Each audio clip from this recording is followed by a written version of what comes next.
posible ser realmente estratégica en comunicación interna? ¿Es posible que empiecen a mirarnos con ojos de expertos, asesores, donde podamos desplegar un plan, donde podamos dar recomendaciones, donde ser escuchadas en nuestro rol y no solamente armar piezas de comunicación o gestionar canales? De eso vamos a estar hablando en este episodio. Y les voy a contar algunos casos reales de cómo sí se puede hacer esa transición, esa evolución en nuestro rol. Llegaste a la rueda de auxilio para profesionales que aman estar en movimiento. Soy Susana Casal, comunicadora experta en comunicación organizacional y mentora de profesionales comprometidas y comprometidos con su evolución. En este espacio voy a compartirte reflexiones, aprendizajes y conocimiento para desafiar tu mirada, generarte preguntas e inspirarte a avanzar. Voy a mostrarte alternativas para llevar más lejos tu forma de hacer, pensar y verte como profesional. Desafiemos las barreras para tu expansión. ¿Empezamos?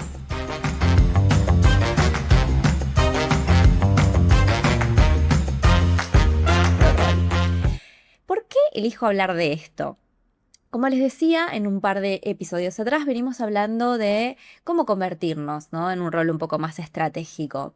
Y hablo de esto en esta época del año en particular, estamos empezando, ¿no?, abril, porque cuando nosotros tenemos la vorágine, cuando tenemos ya todos los platitos, digo yo, danzando, es muy difícil que podamos sostener ese rol estratégico. Es muy fácil caer en el automático de lo aprendido, en el automático del despachar, de responder rápido, en el automático de hacer más que pensar, entre comillas, en ese espacio donde dejemos la planificación de lado.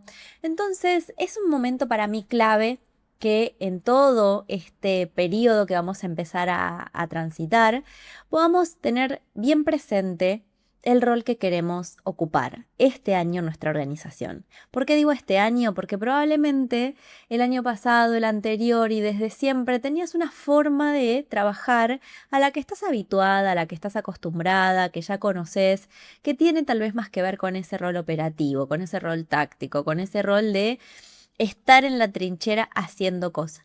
Y no está mal, pero por supuesto, todos tenemos que empujar la lapicera, tenía una jefa que decía así, todos tenemos que hacer, implementar, pero sin perder de foco, ¿no?, el objetivo, para qué hacemos lo que hacemos, cuál es la coherencia entre las acciones que tenemos, poder establecer prioridades, poder poner límites cuando hay algo que no tiene sentido con el propósito de lo que estamos haciendo, poder decir que no amablemente a esos pedidos que nos sacan, ¿sí?, totalmente del carril en el que queríamos ir. Y para eso necesitamos habilidades, competencias nuevas, necesitamos aprender a decir las cosas de una manera diferente. Pero cuando nos enfrentamos a eso, también decimos, yo no sé si puedo, no sé si puedo en mi organización, no tengo tiempo para hacerlo. Empiezan muchas los peros, las barreras, ¿no?, que son, por supuesto, entendibles, porque efectivamente cuando nosotros estamos en una rueda, en la velocidad, es muy difícil frenar, salirnos un segundo y volver a tomar perspectiva. Es, por supuesto, una de las cosas que yo más te recomiendo hacer igual, porque si vos seguís todo el tiempo en esa ruedita como el hámster, nunca vas a poder salir de tu bucle.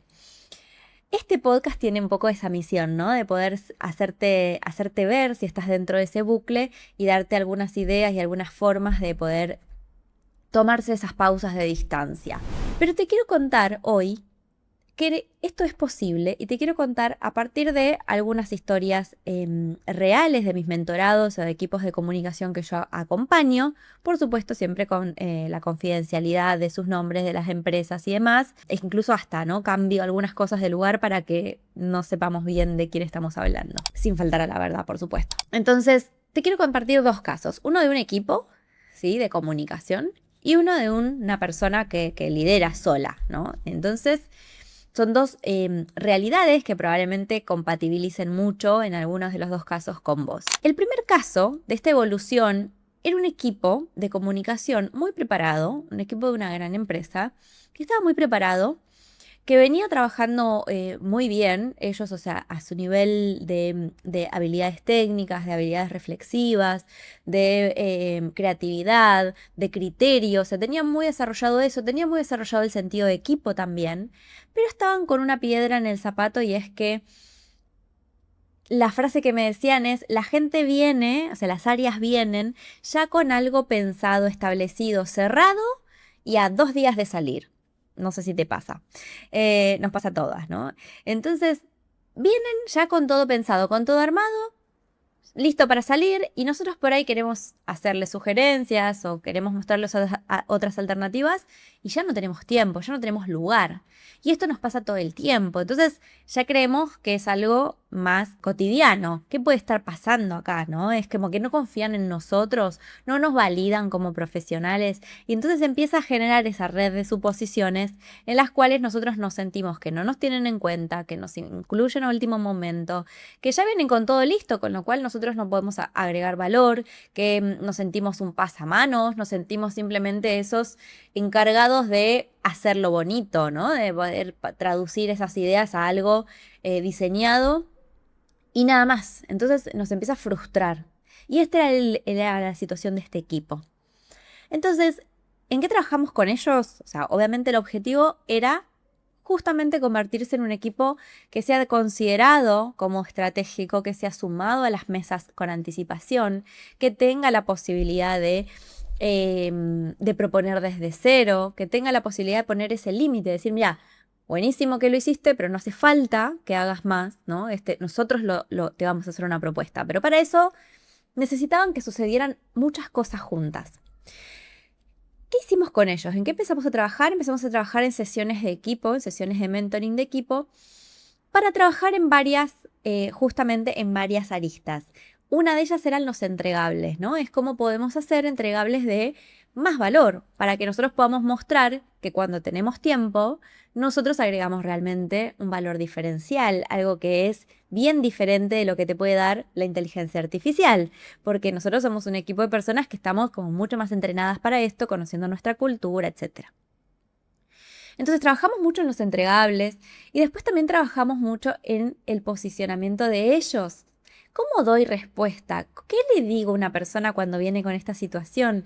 ¿Cómo le planteo sin romper los vínculos? ¿Cómo le planteo sin quedar mal que no vamos a hacer lo que ellos quieren hacer, ¿no? Entonces empezamos a ampliar ese repertorio, empezamos a ver cómo nosotros podemos responder y plantear las cosas, pero también trabajamos en una tercera dimensión en cómo ellos pudieran sentirse cada vez más cómodos en eso.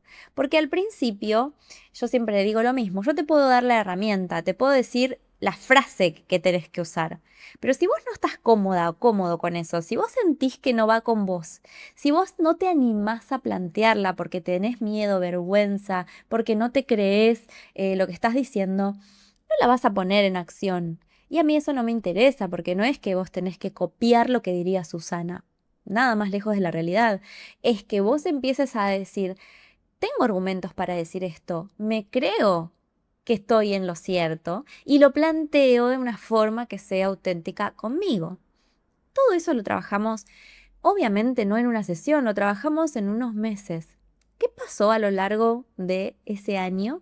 Nosotros al final del ciclo hicimos un cierre, hicimos un balance y le digo, bueno, ¿cómo están? ¿Cómo se ven? ¿No? Para todo esto habrá pasado un año, 9 meses más o menos, no creo que llegara un año.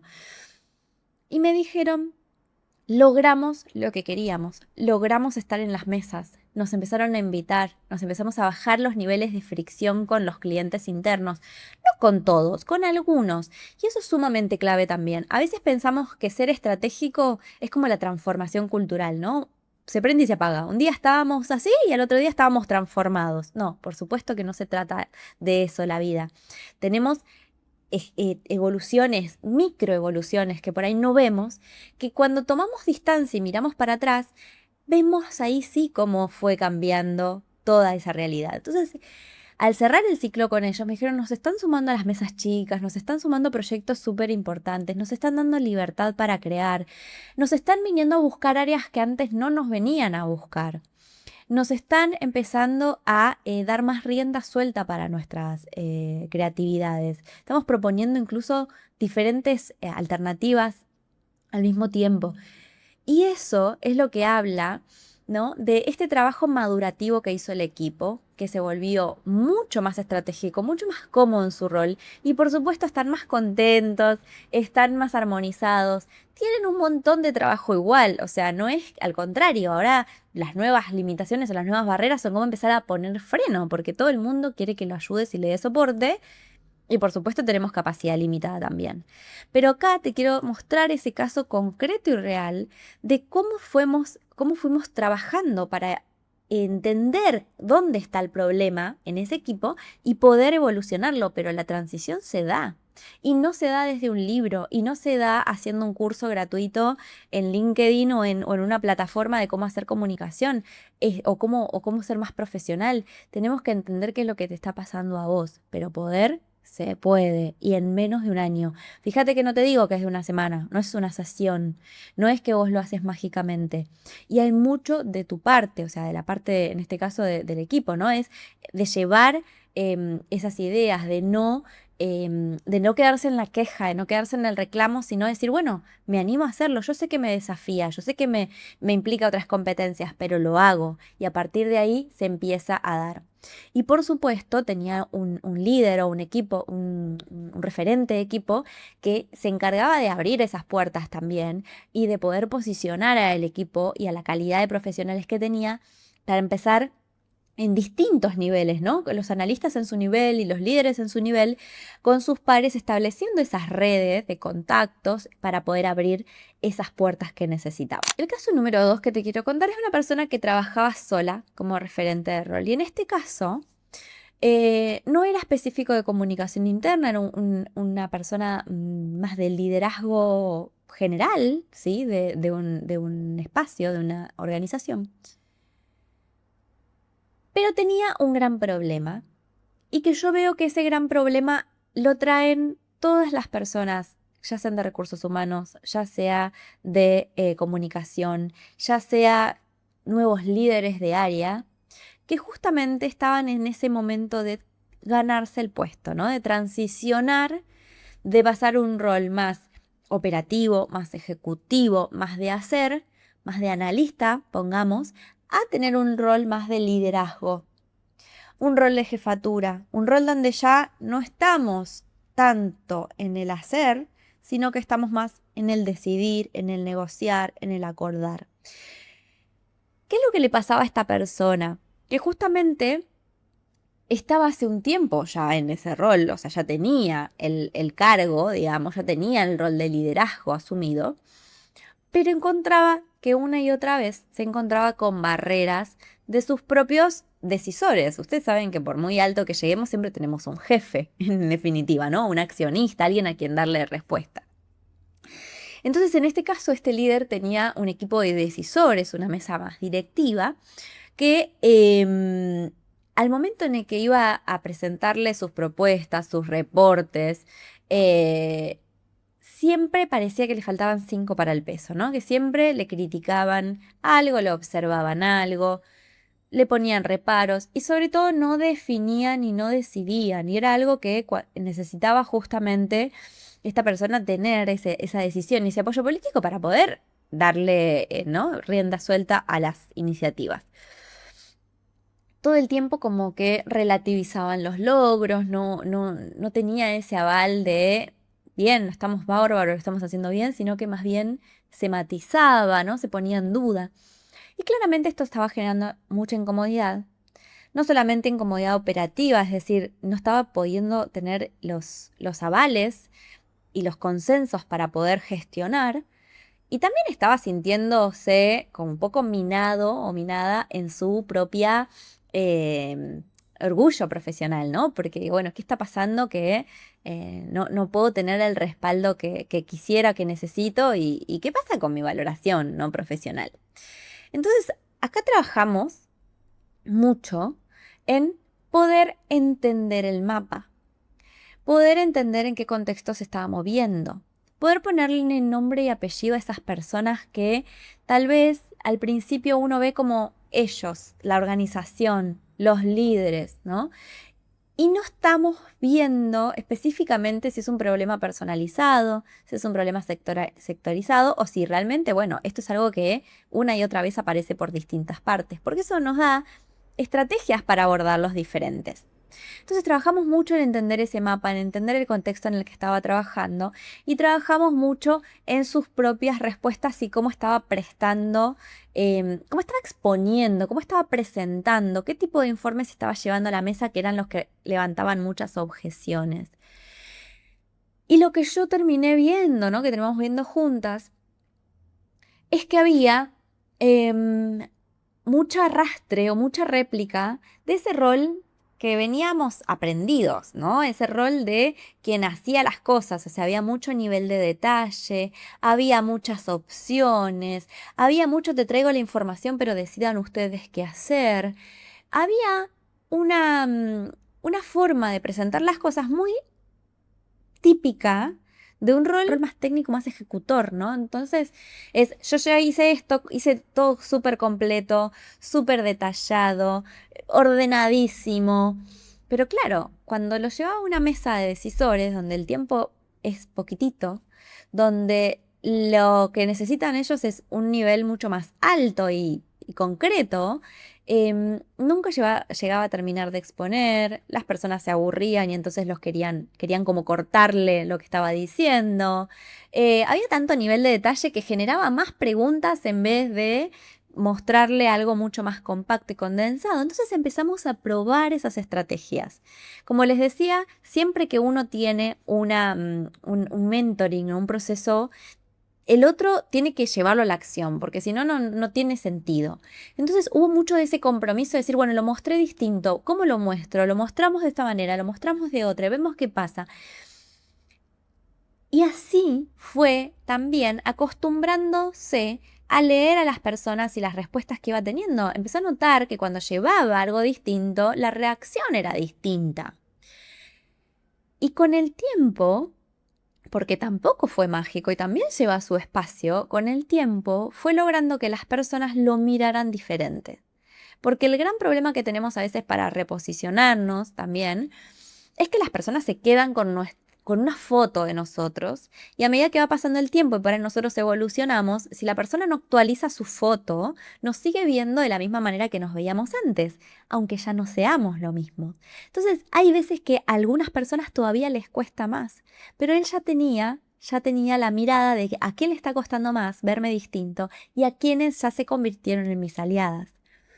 Entonces, fuimos así evolucionando la forma de presentar, de liderar y por supuesto tuvo que dejar de hacer cosas que hacía antes en su otro rol, ¿no? Empezó a delegar más, empezó a poder tomar más decisiones y hacerse cargo de las decisiones que su rol ahora le exigía. Entonces lo mismo, ¿qué pasó un año después? Un año después, esta persona, por supuesto yo sigo en contacto con la mayoría de mis mentorados y personas con las que trabajamos porque se genera como un vínculo de mucho partner, ¿no? Mucho de colega y de mucha camaradería. Y un año después me escribe y me dice, quiero decirte que acabo de venir de un viaje internacional y que me rodeé con gente mucho más alta del nivel del que me venía rodeando y me felicitaron por mi trabajo y me dijeron que vengo haciendo las cosas perfecto y me dieron su respaldo para nuevas iniciativas y quieren copiar ideas que implementamos acá en otra geografía. Entonces, lo que nos damos, ¿no?, cuenta es que con el tiempo, como les decía hace un ratito, miramos para atrás y vemos que todo ese trabajo de hormiguita que hicimos en un momento, que nos desafió al principio, empieza a tener ese correlato en qué imagen estamos proyectando y en qué tipo de acciones estamos liderando. Y fíjense acá que no se trata solamente de posicionamiento, de que lo vean o nos vean distinto, se trata de hacer las cosas distintas y ahí es donde está la evolución de nuestro rol estratégico. Para que te vean realmente como la experta que querés que te vean, tenés que actuar como tal. Si vos no te podés sacar la piel vieja y hacer las cosas diferentes de como venís haciendo, vas a seguir en esa ruedita de hámster de la que no salís nunca. Y no podés culpar a la organización por eso, ¿sí? No podés culpar al resto porque no te dan el lugar cuando vos todavía no te estás haciendo ese lugar, no estás habitando un lugar distinto. Entonces, mirá cómo en estos dos ejemplos pasó más o menos un año entre un inicio y el otro, pero ¿cuántos años se te esfuman, no? Y de repente arrancás el año y decís otra vez lo mismo. Esto yo ya lo viví, yo ya hice la planificación, ya vi esta campaña cuántas veces, ¿no? Porque los años en las organizaciones, para muchos de nosotros, ¿no? Vuelven como pasan volando. Entonces, ¿qué tal si marcaras esa diferencia de empezar a proponerte este año implementar una estrategia distinta para vos como profesional o para tu equipo, ¿sí? Para el equipo de trabajo que estás liderando o del que sos parte? Y tal vez, ¿no? El año que viene puedas tener una conversación distinta conmigo, con vos, entre tu equipo. Miren para atrás y digan, mirá, como lo que creíamos que era imposible, en realidad era posible y no era tan difícil, pero teníamos que cambiar de perspectiva, teníamos que animarnos a hacer cosas diferentes, teníamos que entender que lo que nos trajo hasta acá no es lo que nos va a llevar al siguiente paso. Te dejo estas dos historias de estos dos casos reales de transformación de unos roles que eran muy buenos inicialmente, pero que podían ser incluso mucho más estratégicos, y que eso tiene su transformación propia y una transformación de cómo te ve la organización. Y por supuesto que cómo te van a empezar a ver desde afuera, ¿sí? Si estás en un cambio también de rol o en una búsqueda laboral diferente. Así que, como siempre te digo, compartime tus impresiones, tus ideas, con qué te quedaste, incluso con preguntas. Yo suelo conversar mucho por redes, me encontrás en LinkedIn, me encontrás en WhatsApp, me encontrás en Instagram, porque parte de todo esto es abrir la conversación con vos y que me puedas contar si estás viviendo la misma realidad, si estás viviendo una realidad diferente, si no te sentís identificada con estas historias porque tenés una particularidad. A mí me interesa conocerlas porque es parte de conocer en qué están mis colegas, conocer cómo están viviendo el mundo hoy, y que tal vez mi mirada, ¿no?, está a veces sesgada por mis propias experiencias y por lo que yo escucho, y probablemente vos tengas algo súper poderoso que me pueda abrir también a mí a nuevas realidades. Así que muchas gracias por estar acá. Como siempre te invito a compartir este episodio con colegas, a que puedas escuchar episodios anteriores y abrir una conversación. Un beso grande y nos vemos en un próximo episodio.